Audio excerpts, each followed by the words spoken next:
এ যেন সিনেমার গল্পকেও হার মানায়। গোয়েন্দাগিরি করে পাচার হওয়ার আগেই ননদকে বাঁচালেন হবু বৌদি। জানা যায়, এক যুবতীর সঙ্গে ফোনে কথাবার্তার মাধ্যমে প্রেমের জালে ফাঁসায় বিবাহিত এক ব্যক্তি, কিন্তু ওই ব্যক্তিকে সন্দেহ হয় যুবতীর হবু বৌদির। এরপর ননদের থেকে মোবাইল নিয়ে ননদ সেজে ওই ব্যক্তির সঙ্গে ফোনে কথা বলা শুরু করে হবু বৌদি।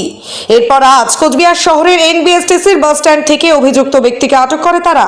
অভিযোগকারিনী মহিলা অর্থাৎ হবু বৌদির দাবি, তার ননদকে ফুসলিয়ে প্রেমের জালে ফেলে ভিন রাজ্যে পাচার করার লক্ষ্য ছিল অভিযুক্ত ব্যক্তির।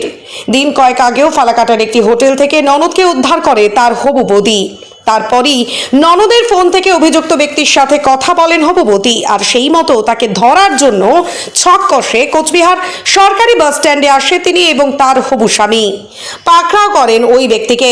এই ঘটনা ঘিরে এদিন ব্যাপক চাঞ্চল্য ছড়ায় কোচবিহার সরকারি বাস স্ট্যান্ড এলাকায়। অভিযুক্ত ব্যক্তিকে পুলিশ এসে আটক করে নিয়ে যায়, যদিও পাচারের অভিযোগ অস্বীকার করেন অভিযুক্ত ওই ব্যক্তি। তবে হবু বৌদির এই গোয়েন্দাগিরির সাধুবাদ জানিয়েছেন সেখানে উপস্থিত মানুষেরা। তাদের কথায়, হবু বৌদির গোয়েন্দাগিরি ও উপস্থিত বুদ্ধির কারণে পাচার হওয়ার হাত থেকে রক্ষা পেল একটি মেয়ের জীবন। দিদি, এখানে আপনারা যে এসেছেন কিভাবে জানলেন ও ফেক বা কি বিষয় রয়েছে? আমার ননদকে আমি ধরছি, ও বাড়িতে থাকে না। আমার শাশুড়ি থাকে, আমার ননদ থেকে, ও বাড়িতে থাকে না। আমি আমার বাড়ি থেকে আমি টের পেয়ে আমি বাড়ি থেকে চলে আসছি। ধরুন, ওকে আমি এর আগে ফালাকাটা থেকে নিয়ে আসি। আমার ননদকে পাচার করার সেদিনও চেষ্টা করতে পারেনি আমার জন্য, আমি নিয়ে আসছি গিয়ে। এরপরে আবার যোগাযোগ করা শুরু করছে। তারপর আমি করে এতই যদি অশান্তি করতেছে, আবার পাচার করার চেষ্টা করছে, তাহলে ওই ছেলেটাকে আমি ধরি ওর সেজে আমি কথা বলছি। বলে কি হোটেলে যাবো, আসো, এটা ওটা ডকুমেন্ট নিচ্ছ তো, এইভাবে আমাকে ফোন করে বলে। এত আরও নোংরা ভাষায় কথা বলে, পাচার করার চেষ্টা। ওর পকেটে এত টাকা কই আসলো? ও তো সাধারণ কাজ করে বলছে, পাচার করার অ্যাডভান্স টাকা পেয়ে গেছে ও।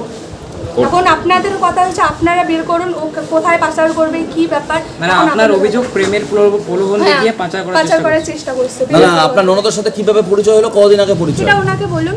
আপনার ননদের সাথে কিভাবে পরিচয়? ওটা তো আমরা জানি না, আমরা জাস্ট আমরা ধরে পাচ্ছি। আমরা কিভাবে ধরলেন আপনারা? আমরা ধরছি, ফোনে কথা বলে ফালাকাটা গেছে, ফালাকাটায় ওর সঙ্গে হোটেলে ছিল। ঠিক আছে, কবে?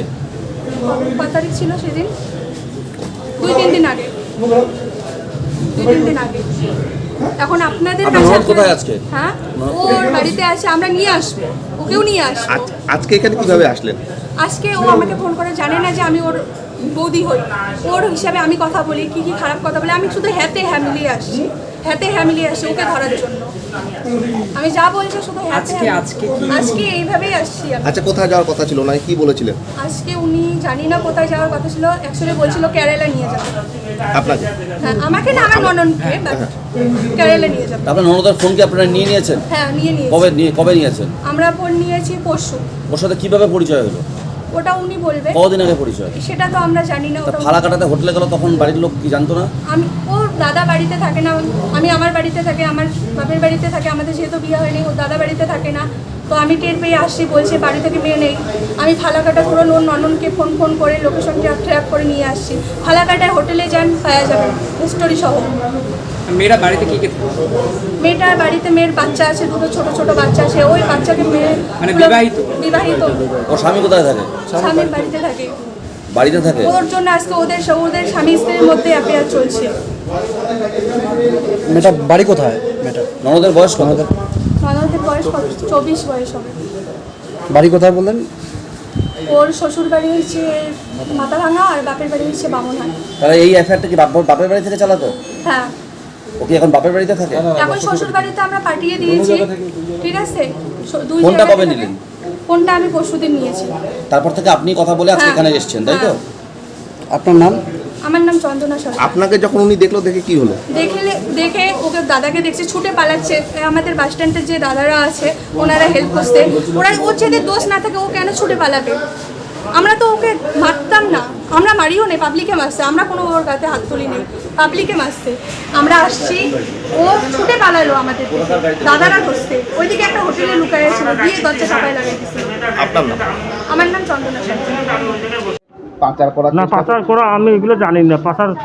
আমি এগুলো করতে পারি না। আমি এগুলো মনের ধারণা আমার কাছে নেই। তাহলে কি কারণে কোথায় নিয়ে যাচ্ছে? কথা নিয়ে যাব না। হ্যাঁ, মেয়েটা শুধু আসছি, জাস্ট দেখা করবো। হ্যাঁ, এইটুকুই। আপনাদের মধ্যে কিসের সম্পর্ক কি? ও আমাকে বলছে তোমাকে আমি বিয়ে করব, আমাকে হে বলছে, আমাকে ভালোবাসবে। নাম্বার দিল, এই নাম্বার হিসাবে কথা বল। কিভাবে পরিচয়, কোথা থেকে নাম্বার পেলেন? গাড়িতে, কোন গাড়িতে? বাসে। বাসে। হ্যাঁ আপনি বিবাহিত? হ্যাঁ। বিবাহিত সত্ত্বেও আপনি প্রেম করার এরকম ও বললো হ্যাঁ ঠিক আছে আমি করব। আপনি ফালাকাটায় হোটেলে ছিলেন ওর সাথে? হ্যাঁ, মেয়েটার কি নাম? মেয়েটার নামটা আমি জিজ্ঞেস করি নাই, নামটা মনে হয় শম্পা হবে নাকি, মানে আপনি হোটেলে থাকলেন তারপরও নাম জানেন না? নামটা জিজ্ঞেস করি। আপনার আপনার বউ বাচ্চা থাকা সত্ত্বেও কেন হোটেলে থাকবেন অন্য একটা মেয়ের সাথে? তো যাইতেছে, কোথায় যাইতেছে, আমি বলছি কি আজকের দিনটা থাক, এই জায়গায় শিলিগুড়ির লোক ওখানে ভালো না। আপনি এখানে আজকে এখানে কি করে আসলেন? আজকে দেখা করতে আসলাম। কি দেখা করার, কি ইয়ে ছিল দেখা করার? দেখা করব, হ্যাঁ ও আসছে, কুচবিহারে আসছে, তা আমি যাই, যা দেখা করি। আপনার নাম? আমার নাম আপনার বাড়ি কোথায়? খুশিয়ার বলি। কোথায়? খুশিয়ার বলি। বসিয়ার বাড়ি? বক্সিরা।